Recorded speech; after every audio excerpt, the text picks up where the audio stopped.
Questão número 22. Um marceneiro vende alguns modelos de armário para a cozinha ao preço de R$ 450 a unidade. Ele gasta com matéria-prima um valor fixo mensal de R$ 2.250, além de R$ 75 de mão de obra por armário produzido. Letra A. Se forem vendidos 3 armários em um mês, o marceneiro terá lucro ou prejuízo? E de quanto? Vamos ver então.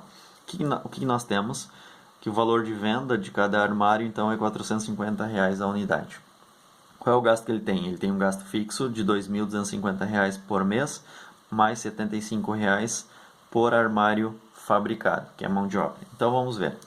A venda, qual vai ser a venda? Vai ser, como é 3 armários que ele vendeu, 3 vezes 450, isso vai dar então R$ 1.350. Tá? Qual é o gasto? O gasto é o fixo mais a mão de obra para fabricar 3 armários. Então, 2.250 mais 75 vezes 3. Quanto que isso dá? 2.475. Ora, então dá para ver que o gasto dele é maior que a venda. Portanto, ele tem um prejuízo. Qual é o prejuízo? Faz a subtração. E eu tenho um prejuízo, então, de R$ 1.125. Esse é o prejuízo. Letra B. Escreva no caderno a lei de formação das funções V, que relaciona o valor das vendas, com o número X de armários vendidos. G, que relaciona o gasto na produção com o número de X de armários produzidos.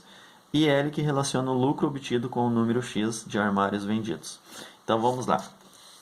Então, letra B nós temos as vendas, que é V de vendas em função de X, que é a quantidade de armários vendidos. Então vai ficar 450 vezes X. O gasto, qual é o gasto? É o fixo, 2.250 mais R$ 75 por armário vendido. Qual é o lucro? O lucro vai ser a venda menos o gasto. Então, a venda menos o gasto vai ser o lucro. Venda, V de X, menos G de X. Então, vamos lá. 450x, que é a venda, menos o gasto. Então, menos o 75x, menos o 2.250. Então, fazendo aqui, então, por isso, menos para os dois, né? Porque é menos cada um deles. Então, 450 menos 75 dá 375x, menos dos 2.250. Então, a função lucro é esta. Esta é a função lucro, então. Tá? Letra C. Para não ter lucro nem prejuízo, quantos armários o marceneiro precisará vender em um mês? Então, para não ter lucro nem prejuízo, então o lucro tem que ser zero. O que significa? Que as vendas são iguais aos gastos, né? Então, a gente vai descobrir quantas unidades o marceneiro tem que produzir, vender, né? Então, o lucro tem que ser zero. Então, 375 vezes x menos 2.250 tem que ser igual a zero. Esse cara aqui vem para a direita, fica positivo, e o 375 divide. Então, 2.250 dividido por 375 dá 6 unidades. Então, ele precisa vender 6 unidades. Quando ele vender se ele vender menos que 6 unidades, ele tem prejuízo. Se ele vender mais que 6 unidades, ele tem um lucro. Se ele vender 6 unidades, ele não tem lucro e não tem prejuízo. É isso que acontece. Letra D.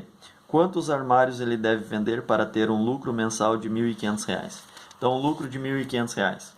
Então, para um lucro de R$ 1.500, então eu tenho, qual é o lucro? 375 vezes x menos 2.250. E isso tem que ser R$ 1.500. Então, vamos lá. Esse aqui vem para a direita, soma, então 375 vezes x é igual a 2.250 mais 1.500 dá 3.750. 3.750 agora dividido por 375, isso vai dar, então, 10 unidades. Então, para ele ter um lucro de R$ 1.500, ele precisa vender 10 unidades. Letra E. Qual será o lucro desse marceneiro com a venda de 15 desses armários? Então, vamos lá calcular, então, qual é o lucro se ele vender 15 agora armários. Agora é o contrário, agora ele quer saber o lucro sabendo que a venda foi de 15 armários. Então, o lucro para 15 armários vai ser 375 vezes 15 menos 2.250. Então, fazendo as continhas, essa multiplicação e a subtração, você vai encontrar, então, um lucro de R$ 3.375. Esse é o lucro, ok? Letra F. As funções V, G e L são afins? Justifique suas respostas. V, G e L de x são funções afins, sim. Por quê? Pois são da forma ax mais b. Todas elas nós encontramos da forma ax mais b. Voltando aqui. é da forma onde o A é 450, o B é 0. Aqui o B é 2.250 e o A é 75. E aqui o A é 375 e o B é menos 2.250. Então são todas afins porque ele é da forma AX mais B. Olha aqui que interessante. Ó. Aqui não deu para desenhar mais o gráfico aqui para baixo, mas ele intercepta, essa é a função lucro. Né? A função lucro intercepta o eixo Y no menos 2.250. Se eu não produzir nada, eu já tenho um gasto fixo aí de R$ 2.250. Tá? Então, esse gráfico aqui, ó, abaixo do eixo X significa que o lucro é negativo. O que acontece? Prejuízo. Então, prejuízo. Quando é que ele vai ter lucro? A partir de 6 unidades. Em 6 unidades, ó, qual é o lucro? 0. Então, não tem prejuízo e nem lucro. A partir de 6 unidades, quando o X começa a crescer, o lucro ele é, então, positivo. Então, eu tenho lucro. Um lucro negativo, o que significa financeiramente? É prejuízo. É isso que significa. Acabamos, então, os exercícios da página 101.